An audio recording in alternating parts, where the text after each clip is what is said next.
Sir வணக்கம். வணக்கம். Delimitation அந்த மசோதா நாடாளுமன்றத்தில் வந்திருக்கிறது. அது தொடர்பாக விவாதம்லாம் நடந்திருக்கிறது. பிரதமர் மோடி அவர்கள் யாருக்கும் ஓரவஞ்சனை செய்யப்படாது, நான் தமிழ்ல கூட என்ன சொல்றேன், அப்படி செய்யவே மாட்டோம், செய்யப்படாது அப்படின்னு உறுதியா சொல்றாரு. எப்படி பாக்குறீங்க சார்? திரு மோடி அவர்கள் பேசினார்னா அவர் என்ன, அவர் கான்ஸ்டியூஷன் அமெண்ட்மெண்ட் கொண்டு வந்து அதை பாஸ் பண்ணிட்டாரா? நான் கேட்கிறேன்.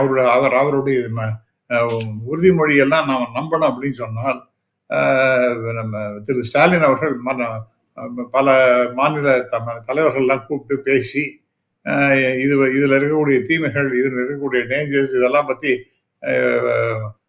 ஒன்றிய அரசு கூப்பிட்டு எல்லாரையும் பேசணும். அதற்கு பிறகு ஒரு ஒருமித்த கருத்துக்கு பிறகுதான் இந்த மசோதா என்பது வர வேண்டும் என்று சொன்னால் அதை தான் காதல போட்டாங்களா?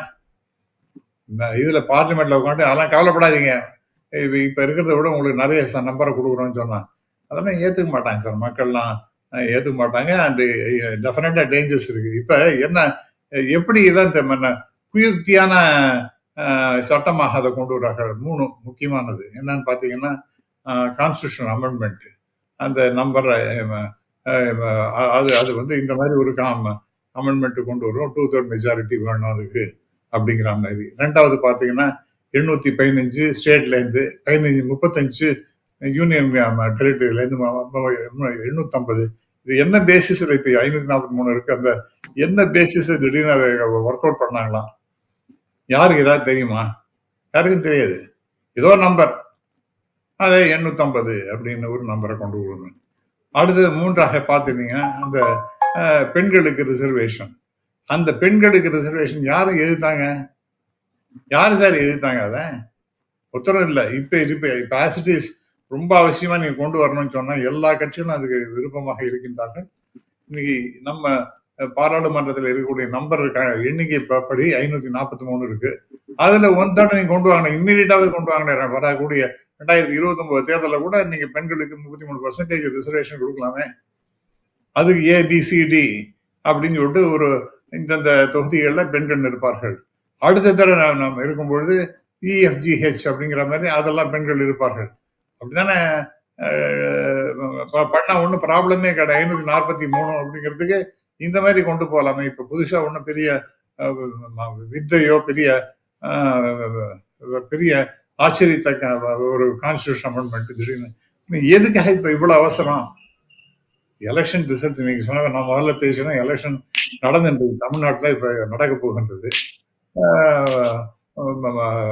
மேற்கு வங்கத்திலையும் நடந்துட்டு இருக்கு, அங்கேயும் நடந்து கொண்டு இருக்கிறது, நடக்க போகின்றது. அப்படி இருக்கும்பொழுது என்னத்துக்கு அவசரமா நீங்க இதை கொண்டு வரணும்? ஏன்னா உங்களுடைய இன்டென்ஷனே நியாயம் இல்லை, டிஸ்ஆனஸ்ட் இன்டென்ஷன். அது என்னன்னா 2-3 நாள்ல இந்த எல்லாரும் நாடாளுமன்றத்துக்கு வராம அவங்க பிரச்சாரத்துக்கு போயிடுவாங்க. அந்த சமயத்து திடீர்னு இந்த அமெண்ட்மெண்ட்டை கொண்டு வந்துள்ள, கான்ஸ்டியூஷன் அமெண்ட்மெண்ட்டை கொண்டு வந்துள்ளான்னு ஒரு கெட்ட எண்ணத்துலதான் இதெல்லாம் பண்ணியிருக்காங்க. இது இயற்கை இயலாது, அவங்களுடைய எண்ணமே சரி கிடையாது. ஆகவே அவங்களுடைய செயல்பாடு சரி கிடையாது. நீங்க சொன்னா அப்புறம் நம்ம பிரதமர் ஏதோ அஷூரன்ஸ் கொடுத்தாருன்னா, அவர் அஷூரன்ஸ் கொடுக்கறலாம் காத்தோட காத்து கலந்தான் நம்ம. ஏன் சார் அவர் எல்லாம் பிரமாதமா அஷூரன்ஸ் கொடுத்தாரே சார்? கருப்பு பணத்தெல்லாம் கொண்டுட்டாரா? கருப்பு பணத்தை கொண்டு வர டிமானிட்டைசேஷன் அது வந்ததுன்னா அப்படியே நாட்டுக்கு தேனும் பான உடம்புமே ஒரு கருப்பு பணமும் இருக்காது, ஒன்றும் இருக்காது. எல்லா பணமும் அப்படியே கருப்பு பணம்லாம் கலெக்ட் பண்ணாங்கன்னா அது வந்து ஒவ்வொருத்தருக்கும் 15 லட்சம் ரூபா அளவுக்கு வரக்கூடிய அளவிற்கு கருப்பு பணத்தை நம்ம கொண்டு வந்துடலாம்.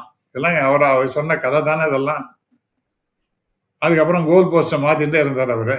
ஆகவே அவருடைய பேச்செல்லாம் நம்பவே நம்பாதீங்க. அவங்களுடைய இன்டென்ஷன் இஸ் ஒன்று இப்ப நம்ம தமிழ்நாடு பொறுத்த வரைக்கும் மிக சிறப்பாக செயல்பட்டு கொண்டிருக்கின்றது. கல்வியாகட்டும், மருத்துவமாகட்டும், மற்ற குறியீடுகள், ஹியூமன் ரிசோர்சஸ் டெவலப்மெண்ட் அப்படிங்கிற குறியீடுகளா இருக்கட்டும், எக்ஸ்போர்ட்ஸா இருக்கட்டும், GDP-யா இருக்கட்டும், இது எந்த விதத்திலையும் யாருமே குறை சொல்ல முடியாத அளவிற்கு மிக சிறப்பாக செயல்பட்டு கொண்டிருக்கின்றது தமிழ்நாடு. அதுபோல சதர்ன் ஸ்டேட்ஸும் பாப்புலேஷன் கண்ட்ரோல நல்லா எஃபெக்டிவா பண்ணியிருக்காங்க. ஆகவே அவங்கெல்லாம் நல்ல ஒரு ரிசல்ட்டை காமிக்கிறாங்க நாட்டினுடைய வளர்ச்சிக்கு. ஆனா நார்த்தை பாருங்க, அவங்க இஷ்டத்துக்கு முன்னாடி இருந்ததை விட 2017 கம்பேர் பண்ணும்போது 150, 200, 300% பாப்புலேஷன் அதிகமாக போயிருக்கு. ஆகவே பாப்புலேஷன் அதிகமாக இருக்கக்கூடிய ஸ்டேட்ஸுக்கு நிறைய நம்ம சீட்டை கொடுக்கணும் அப்படிங்கிறதுக்கு அவங்க கடுமையாக முயற்சி செய்து கொண்டிருக்காங்க. அதனால என்ன அப்படின்னு பார்த்தீங்கன்னா, ஒன்று அவங்க வந்து எல்லா அரசியல் கண்ட்ரோல், பொலிட்டிக்கல் பவர் அதை தான் கையில் வச்சுக்கணும். அது என்ன ரொம்ப ஈஸி. நார்த் அதுவும் குறிப்பாக ஹிந்தி பெல்ட்டில் நீங்கள் நிறைய இன்க்ரீஸ் பண்ணிட்டீங்கன்னா வெரி யூஸ்ஃபுல் ஃபார் தம். அப்போ சதர்ன் ஸ்டேட்டில் என்ன நம்பர் வந்தாலும் பேருக்கு தான் நம்பர் எம்பி ஆக்கலாம் மொழிய அவனுக்கு நீ போடா, நீ நாங்கள் பாதுகாக்கிறோம், நாங்கள் நார்த்தில் இருக்கிற எம்பி வச்சுட்டு நாங்கள் ஆட்சி அமைச்சிருவோம், அப்புறம் நாங்கள் பாஸ் பண்ண வேண்டிய பில்லெல்லாம் பாஸ் பண்ணிவிடுவோம் அப்படிங்கிற மாதிரி. ரெண்டாவது ரிசோர்ஸஸ், இங்கே நம்ம கொடுக்க வேண்டிய பணத்தை நம்ம கொடுக்க மாட்டோம்னு இப்போயே பேசிட்டு இருக்கோம். அதெல்லாம் கொண்டு போய் நார்த்துக்கு கொண்டு போய் கொடுக்குறது. ஸோ இந்த விதத்தில் பார்க்கும்பொழுது ரிசோர்ஸஸை நம்ம கம்மியாக பண்ணுறது, நல்ல வளர்ச்சி குறியீடுகள் எல்லாத்தையும் நம்ம சிறப்பாக செயல்பட்டு கொண்டு மக்கள் தொகையை கண்ட்ரோல் பண்ணோம்னா அதெல்லாம் பற்றி கவலைப்படாமல் அவங்க நார்த்துன்னா அதாவது ஹிந்தி பெல்ட் அதுக்கு முக்கியத்துவம் தருகின்றது. இதெல்லாம் வந்து நாட்டை பிளவுபடுத்துகின்ற ஒரு செயல்பாடு தான். அது அவங்களுடைய தெளிவான அஜெண்டா தான் ஒர்க் பண்ணிட்டு இருக்காங்க அவங்க. அதனால இது வந்து தேச விரோதமான ஒரு செயல்பாடு. இது வந்து நல்லதுக்கு போய் நிறைய வந்து குட்டி போடலாம், முட்டை இடுறது நல்லது இல்லை. எங்க பகுதியெல்லாம் சொல்லுவாங்க, தஞ்சாவூர் சைட்லாம் நிறைய முட்டை போட்டதுன்னா அது நல்லது இல்லை, குட்டி தான் போடணும். அது மாதிரி இது குட்டி போடுறதுக்கு பதிலாக முட்டையை போட்டுருக்கு. இது வந்து டேஞ்சரஸான இஷ்யூ. அதோட நாம பாப்புலேஷன், அதுனா என்ன பாப்புலேஷன், சென்சஸோட கனெக்ட் பண்ணினா பாப்புலேஷன். அந்த சென்சஸ் என்ன டிசைட் பண்றது, அது வந்து வெறும் இதெல்லாம் கான்ஸ்டியூஷன் அமெண்ட்மெண்ட்னா ஒன்றும் கிடையாது. எந்த சென்சஸ் தோணுது அவங்களுக்கு வேணா 1991 எடுத்துக்கலாம், 1971 எடுத்துக்கலாம். இதெல்லாம் அவங்களுக்கு வேணுங்கிற எது சௌரியமோ அதை எடுத்துக்கலாம். திடீர்னு நம்பரை இன்க்ரீஸ் பண்ணிக்கலாம். இந்த சென்சஸ் இந்த பாப்புலேஷன் இதுக்கு இவ்வளவுதான் அப்படின்னு சொல்லிட்டு அவங்க வந்து பின்னாடி இன்க்ரீஸ் பண்ண திரு பி. சிதம்பரம் அவர்கள் ரொம்ப தெளிவாக அந்த கவலையை தெரிவிச்சிருக்கார். முதல்ல ஏத்துற மாதிரி ஏற்றுவாங்க, அப்புறம் டக்குன்னு இறக்கி விட்டுறாங்க. அதெல்லாம் கேள்வியெல்லாம் கேட்க முடியாது, அந்த மாதிரி எல்லாம் போயிட்டு இருக்குன்னு. ஆகவே இது வந்து வெரி வெரி டேஞ்சரஸ். ரொம்ப மிக மகிழ்ச்சி, இன்னைக்கு பாராளுமன்றத்தில் திருமதி கனிமொழி அவர்கள் பேசிய பேச்சு மிக மிக சிறப்பானது. எல்லா பாயிண்ட்ஸையும் ரொம்ப அழகாக கவர் பண்ணி ரொம்ப பேசுறாங்க. அவங்க கட்சிக்காரங்க எல்லாருமே பேசிட்டு இருக்காங்க. இருந்தாலும் இன்னைக்கு அவங்களுடைய பேச்சு என்பது ரொம்ப சிறப்பாக இருந்தது என்று சொல்ல வேண்டும். எல்லா விஷயத்தையும் ரொம்ப கிறிஸ்பாக அவங்க எடுத்து சொல்லி இருப்பதாக தான் நினைக்கிறேன். அதனால இது வந்து we must oppose this move of the government of India tooth and nail. BJP அரசாங்கத்தினுடைய இந்த முயற்சி தடுக்கப்பட வேண்டும் அப்படிங்கிறது தான் என்னுடைய அபிப்பிராயம். மு.க. ஸ்டாலின் அவர்களுடைய எதிர்ப்பு எப்படி சார் பாக்குறீங்க? தமிழ்நாடு முழுவதும் கருப்பு கொடி, கருப்பு சட்டை போட்டுக்கிட்டு அந்த இதை கொளுத்துறது, ரொம்ப வரவே விட மாட்டோம்னு மறுபடியும் எச்சரிக்கை விடுறாரு. ஸ்டாலின் அவர்களுடைய இந்த உறுதியான நிலைப்பாடு எப்படி பாக்குறீங்க? இதனால மத்திய அரசுக்கு எதுவும் அழுத்தம் பெருசு இல்ல சார். அது அந்த மாதிரி எனக்கு ரொம்ப சந்தோஷம் என்னன்னா, 40 ஜெயிச்ச போது எந்த என்ன போய் பண்ணாங்க, என்ன கீழ்ச்சாங்க அப்படின்னு எல்லாம் நிறைய கேட்டாங்க. 40 போய் டெல்லியில போய் உட்காந்து என்ன பண்ணாங்க, இதோ பாரு 40 இருக்கிறதுனால தான் நாங்க வந்து இந்த அளவு எதிர்ப்பு தெரிவிக்கின்றோம். அப்புறம் எங்களுடைய கருத்துக்களுக்கு எதிராக எங்களுடைய இன்ட்ரெஸ்டுக்கு, ஸ்டேட்டுக்கு இன்ட்ரெஸ்ட், சதர்ன் ஸ்டேட்டுக்கு இன்ட்ரெஸ்ட் எகன்ஸ்டாக இருந்தீங்கன்னா எங்களுடைய எதிர்ப்பை தெரிவிக்கும் வகையில கருப்பு சட்டை போட்டுருக்கோம் அப்படின்னு. அதுக்கு கருப்புங்கிறத நம்ம பிரதமர் நேற்று சொன்னாராம், அந்த ஈவில் விரட்டுறதுக்காக, அதெல்லாம் விரட்டுறதுக்காக தான் நீங்க போட்டு வந்திருக்கீங்களான்னு கேட்டாராம். அது அந்த ஈவில் ஃபோர்ஸஸ் யாருன்னா பிஜேபி தான். அவங்களுடைய கெட்ட எண்ணத்தெல்லாம் விரட்டுவதற்காக தான் இந்த கருப்பு உடை இன்னைக்கு அணிந்து நேற்றுக்கு இன்னைக்கும் நாடாளுமன்றத்தில் அணிந்திருக்கின்றார்கள். திரு ஸ்டாலின் அவர்கள் அந்த மசோதாவினுடைய வரைவை கொளுத்தி இருக்கின்றார். அவரும் ஒரு கருப்பு சட்டையை போட்டுருக்கார். ஆகவே இது வந்து சிறப்பான முறையில் என்ன செய்ய வேண்டுமோ அதை செய்து கொண்டிருக்கின்றார் நம்முடைய முதல்வர் என்று தான் நான் கருதுகிறேன். நிறைய விஷயங்களை பேச முடியும். ரொம்ப நன்றி சார். மிக்க நன்றி. தேங்க்யூ. தேர்தல் களம், இந்த பரப்புரை களம் இறுதி கட்டத்தை எட்டி இருக்கிறது. இன்னும் 3-4 நாட்களில் பிரச்சாரங்கள் எல்லாம் ஓய்வடைய இருக்கிறது. இந்த 1 மாத கால பிரச்சாரம் களத்தில் என்ன மாதிரியான மாற்றங்களை கொண்டு வந்திருக்கிறது? களம் எப்படி இருக்கிறது? களத்தை பொறுத்த வரைக்கும் ரொம்ப ரொம்ப சூடாகத்தான் இருக்கின்றது. நான் எதிர்பார்த்தது ஒன்று sir. Let me be very frank. அதாவது அதிமுக பல கூறுகளாக பிரிந்து போயின அப்படிங்கிற மாதிரி எல்லாருக்கும் தெரியும். ஒன்னொன்னு அது உடஞ்சி போயாச்சு. சசிகலா அம்மையார் அவங்களும் ஒரு தனி கட்சி ஒன்று ஆரம்பிச்சுட்டாங்க. நான் என்ன நினைச்சேன்னா, அதிமுக ரொம்ப வீக்கன் ஆயிருக்கும், அந்த ஒர்க்கர்ஸ்லாம் ரொம்பவும் சோர்ந்து போயிருக்கின்றார்கள், அவங்க எங்கேயோ வேற ஏதோ கட்சிகள்லாம் போயிருப்பாங்க, அல்லது துவண்டு அவங்க வீட்டிலேயே உட்காந்துருப்பாங்க அப்படின்னு நினைச்சேன். அப்படி அல்லாமல் அந்த அதிமுக தொண்டர்கள் பழைய ஆட்கள் அப்படியே தான் இருக்காங்க. அதில் ஒன்றும் மாறுதல்களை நான் பார்க்கவே இல்லை. மிகப்பெரிய அளவிற்கு தே ஆர் வாக்கிங் டுகெதர். அந்த இரட்டை இலை அப்படிங்கிறத எடுத்து செல்வதில் ரொம்ப தீவிரமாக இருக்கின்றார்கள் என்பதை நான் பார்க்கிறோம். இது ஏன் நான் சொல்றேன்னா, திராவிட முன்னேற்ற கழகம் அவங்க ஒரு புறம் அவங்க மிகப்பெரிய தீவிரமான பிரச்சாரம் செய்கின்றார்கள். அது ஒரு கட்டுக்கோப்பான கட்சி. அந்த கட்சியில இருப்பவர்கள்லாம் மிக மகிழ்ச்சியோடு அந்த கட்சிக்காக வேலை செய்து கொண்டிருக்கின்றார்கள். அதில் பிளவு என்பதெல்லாம் ஒன்றும் கிடையாது. ஆனாலும் திமுகவை பொறுத்த வரைக்கும் அது ரொம்ப கட்டுக்கோப்பாக, நன்றாக, சிறப்பாக, வெல் ஆயில்டு என்ஜின் என்று சொல்வார்களே, அது போல மிக சிறப்பாகத்தான் செயல்பட்டு கொண்டிருக்கின்றார்கள். அதிமுக கொஞ்சம் கலகலத்து போயிருக்கும் என்று நினைத்தேன். அப்படி அல்ல. அவர்களும் தீவிரமாக இந்த தேர்தல் பணியை செய்து கொண்டிருக்கின்றார்கள் என்பதுதான் நான் பார்க்கின்றேன்.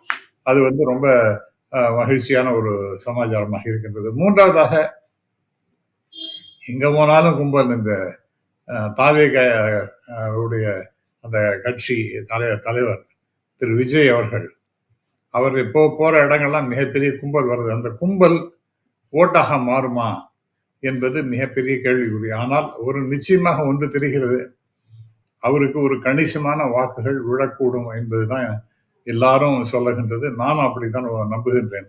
ஒரு கணிசமான எண்ணிக்கை பர்சன்டேஜ் ஓட்ஸ் அவருக்கு போய் விழும். ஆனால் அவர் அந்த கட்சி ஜெயிக்கவில்லை என்றால் அதற்கு பிறகு அந்த கட்சி மிகப்பெரிய அளவிற்கு கலகலத்து போய்விடும் என்றும் நான் நம்புகின்றேன். அது அப்படியே தொடருமா என்று தெரியவில்லை. நான்காவதாக, எவ்வளவுதான் கஷ்டங்கள் வந்தாலும் சரி, நான் என்னுடைய பயணத்தை தொடர்வேன், என்னுடைய கொள்கைகளிலிருந்து சற்றும் வழுவ மாட்டேன் என்கின்ற வகையிலே செயல்பட்டு கொண்டிருப்பது என்பது திரு சீமான் அவர்கள். அவரை நான் நிச்சயமாக பாராட்டியாக வேண்டும். ஆனால் அவருடைய எடுத்து வைத்த காலை பின் வைக்காம, யாருடையும் கூட்டணி இல்லாம தன்னுடைய கொள்கைக்காக, சித்தாந்தத்துக்காக கடுமையாக உழைத்துக் கொண்டிருக்கின்றார். அடுத்தது முக்கியம் என்னன்னா, அவர் தமிழ் அப்படின்னு சொல்லும் பொழுது தமிழர்கள் அனைவரையும் ஒருங்கிணைத்து தான் செயல்படணும் அப்படிங்கிற ஒரு தீவிரமான சிந்தனையில் அவர் செயல்பட்டு கொண்டிருக்கின்றார். ஆகவே தமிழை தூக்கி பிடிக்க வேண்டும், தமிழர்களை தூக்கி பிடிக்க வேண்டும் அப்படிங்கிற அவருடைய அந்த சித்தாந்தம் என்பது நிச்சயமாக பலருக்கும் ஏற்புடையதாகத்தான் இருக்கும். ஆனால் அவர் வெற்றி பெறுவாரா அப்படின்னு சொல்ல தெரியல. ஆனால் அவருடைய தைரியத்தை பாராட்டணும்.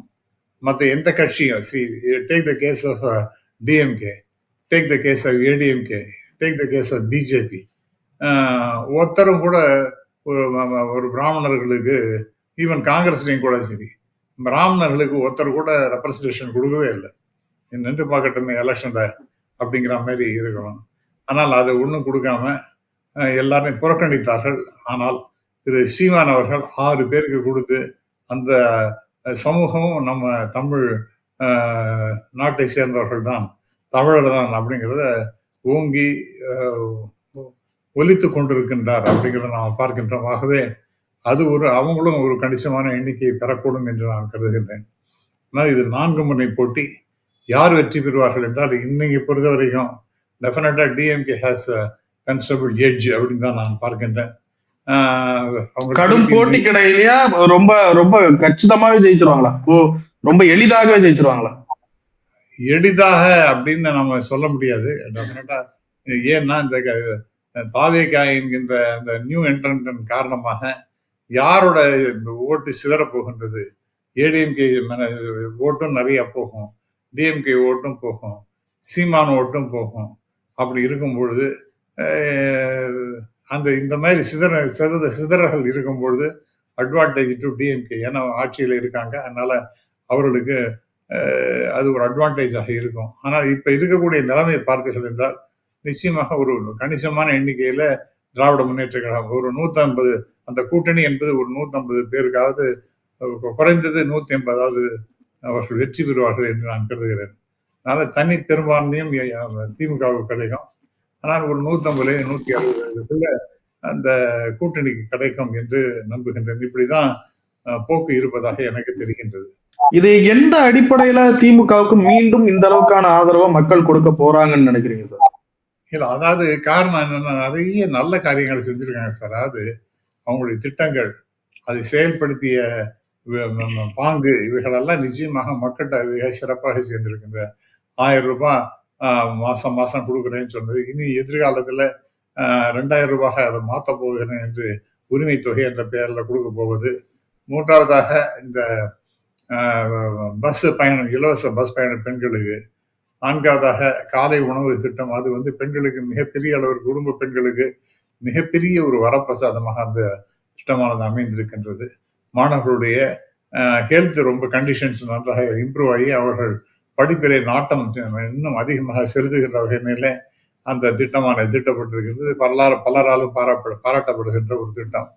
அடுத்தது மாணவர்களுக்கு படிக்கிறதுக்காக 1000 ரூபாய் மாசம் மாசம் கொடுக்குறேன்னு சொல்றது, கவர்மெண்ட் ஸ்கூல் சேர்ந்து முடிச்சுட்டு மேலே போய் படிக்கிறதுக்காக அப்படிங்கிறது.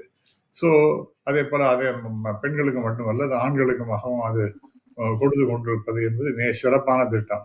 அடுத்தது நான் முதல்வன் என்கின்ற மிக அற்புதமான திட்டம். அதாவது எம்ப்ளாயபிலிட்டி ஸ்கில்ஸை கன்சிடபிளாக இம்ப்ரூவ் பண்ணுகின்ற வகையிலே அந்த திட்டமானது அமைந்திருக்கின்றது. ஆகவே இது போல எத்தனையோ சொண்டு போன வீடு தேடி மருத்துவம் என்கின்ற ஒரு திட்டம், இப்படி பல்வேறு திட்டங்களை அவங்க அறிமுகப்படுத்தி இருக்கு, சிறப்பாக செயல்பட்டு கொண்டிருக்கின்றது.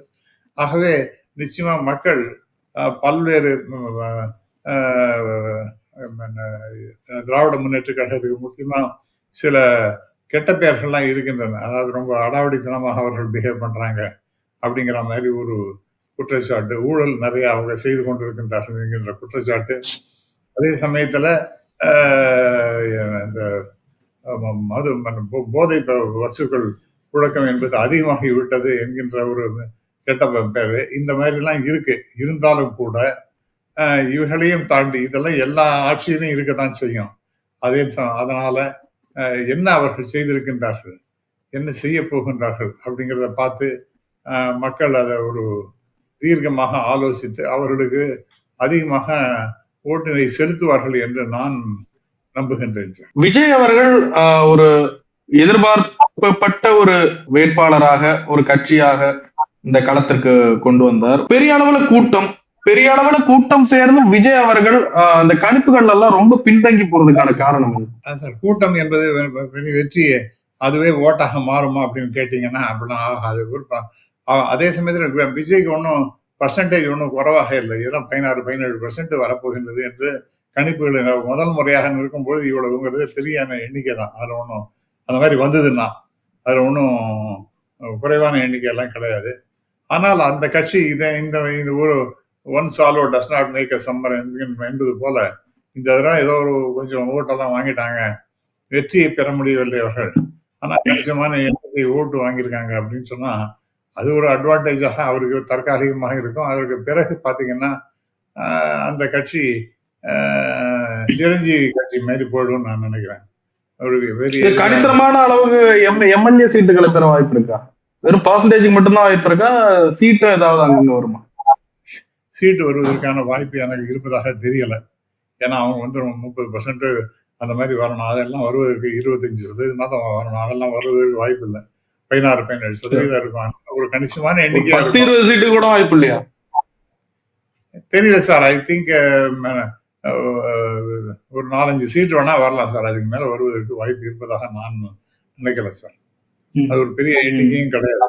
அதே சமயத்துல ஒரு முக்கியமான டெவலப்மெண்ட் என்னன்னு பாத்தீங்கன்னா, திருமதி சசிகலா அவர்களுடைய என்ட்ரி ரொம்ப லேட்டு. அது ரொம்ப அவங்க ஏன் அவ்வளவு டிலே பண்ணாங்கன்னு தெரியல.